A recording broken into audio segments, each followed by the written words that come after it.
delegates and observers of the 23rd Asia Pacific Parliamentary Forum. May I first thank our hosts, Ecuador, for their warm welcome to this beautiful place. It is a privilege and a pleasure to have this opportunity to address you on the matter of the economy, the economy in the Asia Pacific region. I have always believed that markets are powerful. They make excellent servants and terrifying masters. I believe our challenge as parliamentarians building relationships between countries is to create stronger domestic and international institutions that support appropriately regulated international markets.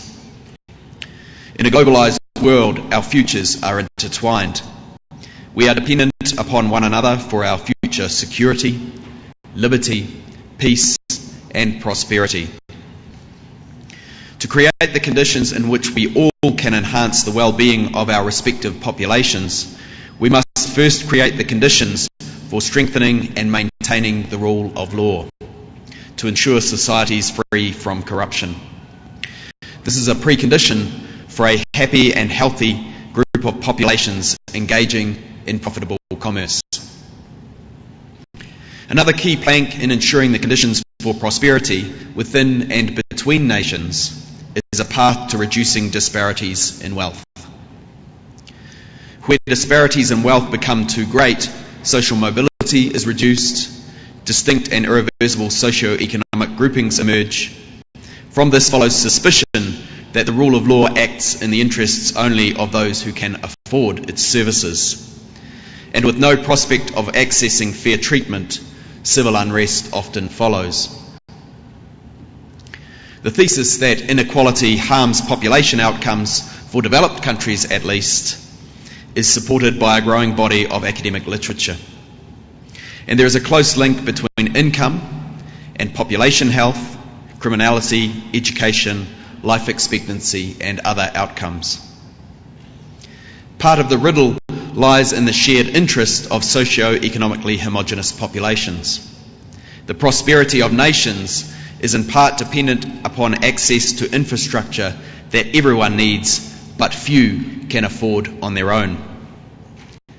Shared investment in shared infrastructure is not begrudged by anyone when all citizens benefit.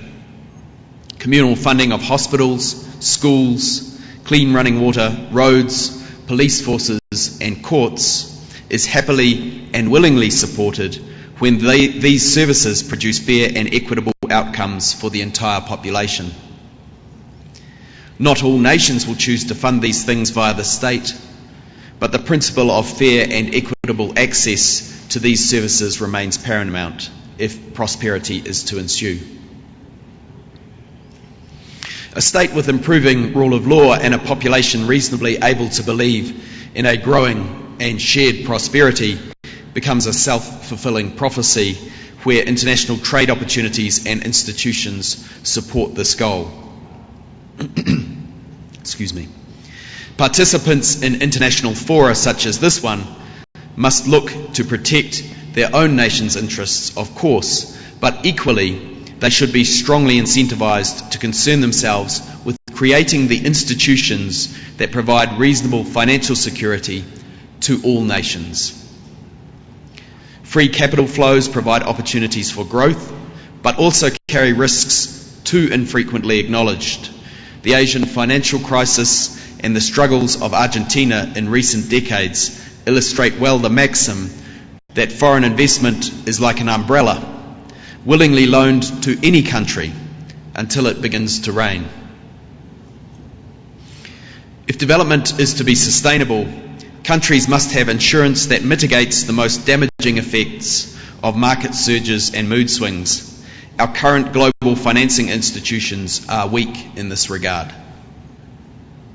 Confidence to open economies to trade grows where the upsides are demonstrable and the downsides mitigated.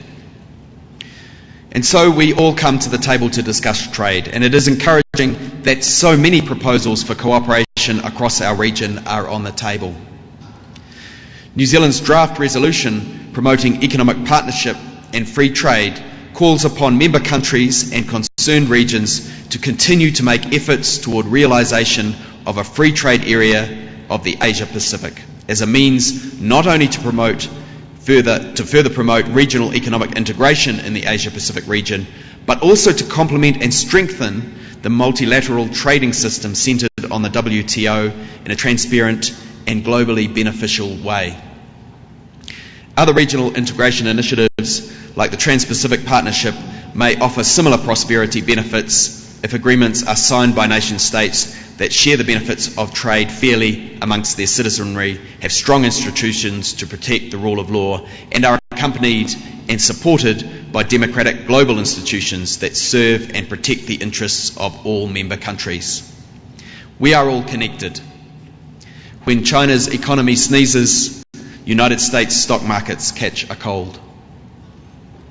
In summary, we must, each nation, take responsibility for ensuring the conditions for growing well-being and prosperity in our own country are created. Greater equality, strong rule of law. We must, of course, each nation ensure our national interest is protected as we negotiate steps toward truly free and open trade in our region. And we must collectively, every nation, look to ensure the international institutions that support confidence in trade are strengthened. Thank you, delegates.